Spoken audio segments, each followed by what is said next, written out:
하나님 아버지와 우리 주 예수 그리스도로부터 오는 은혜와 평강이 이 시간 예배하는 저와 여러분 모두에게 함께 하시길 바랍니다.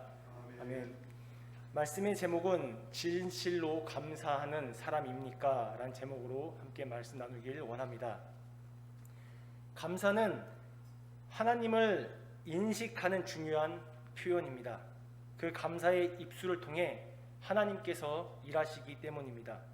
더 나아가 그 감사로 인하여서 심오한 주님을 만날 수 있기 때문입니다. 본문의 말씀은 나병 환자 10명이 깨끗함을 받는 장면입니다. 그러나 질병이 나은 이후에 10명 중 1명인 사마리아 사람만이 예수님께 나와 하나님께 영광을 돌리게 됩니다. 예수님께서는 그 10명이 다 하나님께 영광을 돌리기를 분명히 바라셨습니다. 그러나 오직 사마리아 사람만이 나왔다는 것입니다.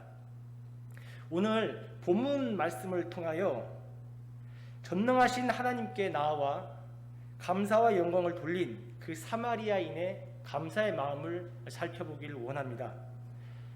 총 3가지입니다.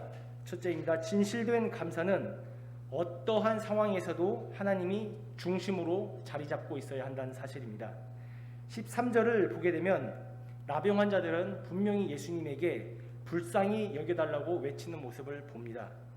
참으로 처절한 모습입니다. 예수님은 그 모습을 외면치 않으시고 대안을 주십니다. 그들은 그 예수님의 말씀대로 행하여서 분명히 병이 나았습니다. 그러나 고침을 받지만 9명이 영광을 돌리지 않았습니다. 17절 제가 읽겠습니다. 예수께서 대답하여 이르시되 10사람이 다 깨끗함을 받지 아니하였느냐? 그 9은 어디 있느냐? 왜 이런 차이가 발생했겠습니까? 그것은 다름 아니라 이 9명의 사람은 자신의 병난 모습에 하나님의 말씀이 가려졌기 때문입니다.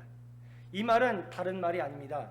병이 있어 고통받거나 그것으로 인해 해결될지라도 또는 해결되지 않고 전혀 예상하지 못한 상황이 흘러들어 불안할지라도 이 모든 상황 속에서 하나님이 중심으로 자리 잡고 있어야 한다는 뜻입니다. 기독교의 거대 작품 2가지라 불리는 작품이 있습니다. 하나는 단테의 신곡입니다. 또 하나는 소경의 상태에서 자기 딸에게 구술하여 쓰게 한 바로 밀턴의 신라권입니다. 영국의 청교도 시인 존 밀턴은 한참 활발히 활동할 44세의 나이에 소경이 되었습니다. 그는 그때에 하나님께 이렇게 감사합니다. 주께서 내 육안을 어둡게 하시고 오직 주님만을 볼 수 있도록 신령한 영의 눈을 열어주시니 감사합니다. 화상을 입고 고통 중에 하나님을 만난 이지선 박사님, 암과 파킨슨병, 척추 카리에스 등으로 13년간 병상에 누워 있었던 그 과정을 통해서 하나님을 만난 미우라 아야코, 이 세상의 수많은 그런 고통의 간증들을 우린 듣고 알고 있습니다. 그들의 감사는 소위 감사의 거리가 있어서 하는 그런 단순한 감사가 아닌 초월자를 진정 인생의 중심에 둠으로써 나오는 감사라는 것을 보게 됩니다. 그래서 하나님을 만나니 그 고통을 넘어가게 됩니다. 모든 이들이 위와 같은 이러한 예와 같은 고통에 빠진 것은 아니지만 분명히 더하고 덜할 수 있습니다. 그러나 본질은 같습니다. 진실된 감사를 통해 더 깊이 하나님을 인식하며 삶의 중심에 하나님을 두었다는 것을 우리는 보게 된다는 것입니다. 사실 우리의 인생에서 자기가 다 할 수 있다면 감사하지 않거나 덜 할 것입니다. 작은 고통부터 큰 고통에 이르기까지 알게 되는 것은 결국 자신이 나중에는 아무것도 할 수 없다는 것을 깨닫는 것입니다. 여러분 혹시 지금 이런 어둠이 계속되고 계십니까?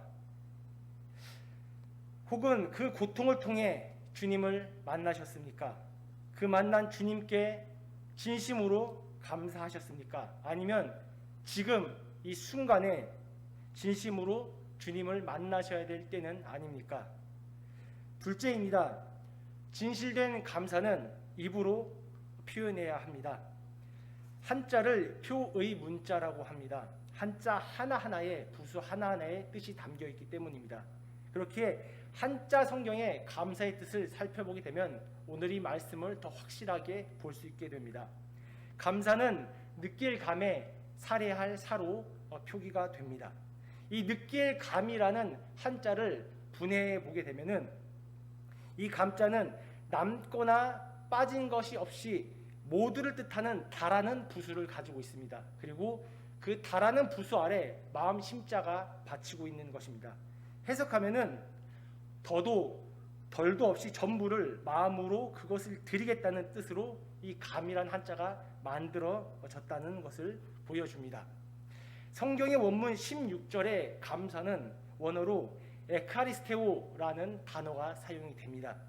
이 단어가 사용된 성경 신구약의 본문을 살펴보게 되면은 그 문맥에서 사용된 감사의 뜻은 진실성이 내재되어 있다는 사실입니다.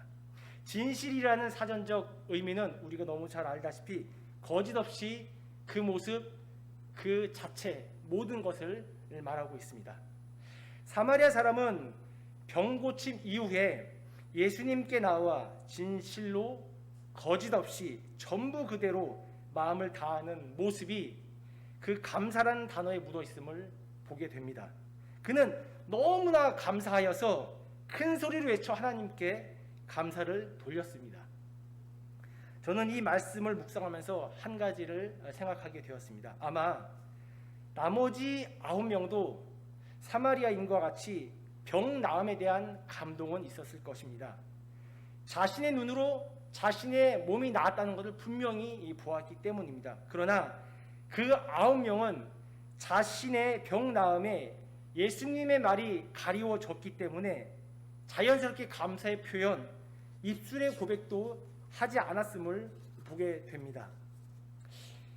성경에는 입술의 고백, 곧 시인한다는 것은 선포와 실제가 된다는 성경 구절이 너무나 많습니다. 대표적으로 마태복음 10장 32절과 33절입니다. 제가 읽겠습니다. 누구든지 사람 앞에서 나를 시인하면, 고백하면 나도 하늘에 계신 내 아버지 앞에서 그를 시인할 것이요, 누구든지 사람 앞에서 나를 부인하면 나도 하늘에 계신 내 아버지 앞에서 그를 부인하리라. 요한일서 4장 15절 말씀입니다. 누구든지 예수를 하나님의 아들이라 시인하면 하나님이 그의 안에 거하시고.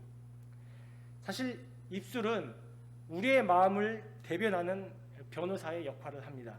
공적 선포를 하는 대표적인 발언 기관입니다.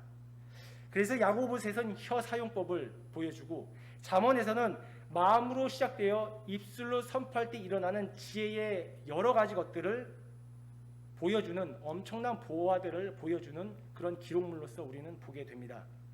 혹여나 우리의 삶에서 감사의 말보다 부정과 비판의 말들이 나의 삶의 주요한 영역을 차지하고 있다면은 우리는 자신의 언어를 점검해야 합니다.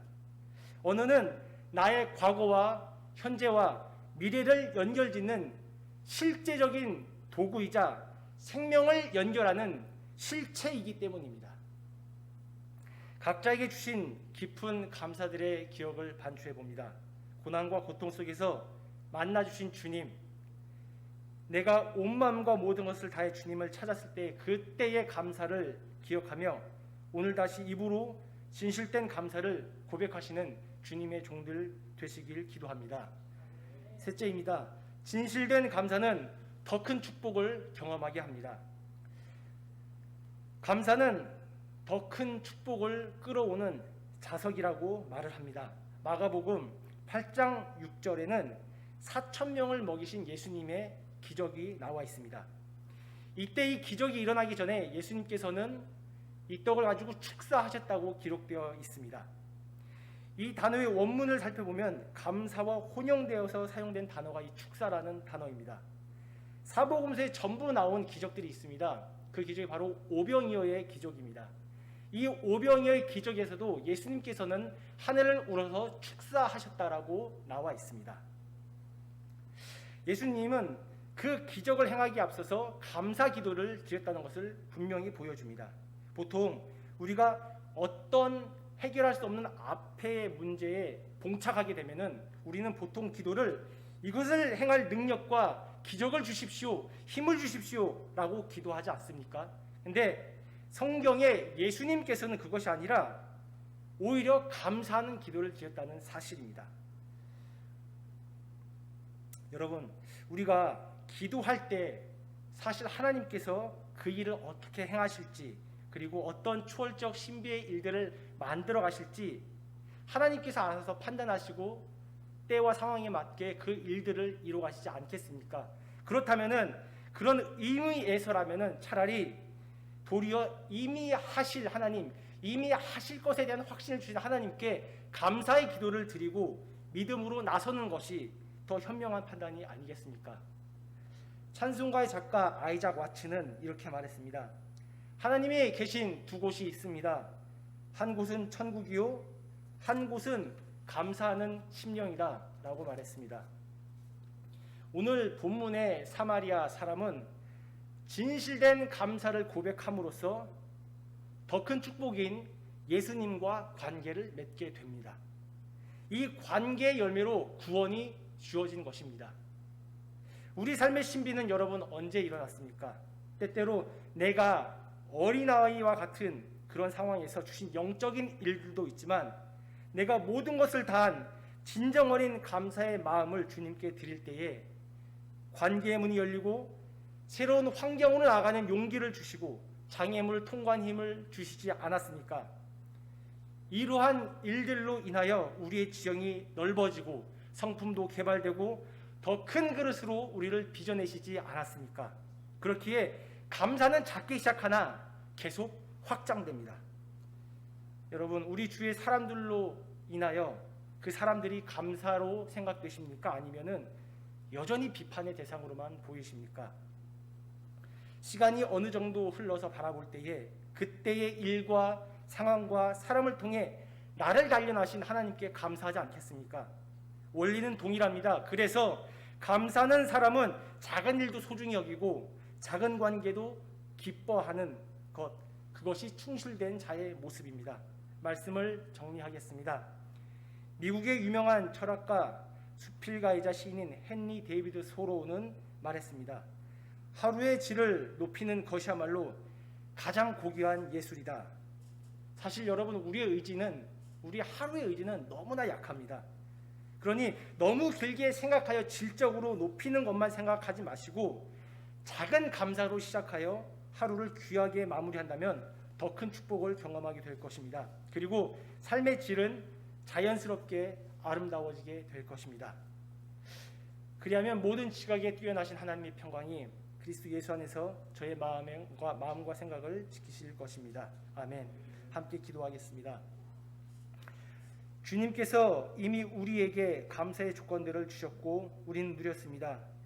그 안에서 주님을 만난 그 비밀을 삶 속에서 실천하게 하시고 우리의 입술의 고백으로 연결될 수 있도록 인도하여 주시옵소서. 예수님의 이름으로 기도합니다. 아멘.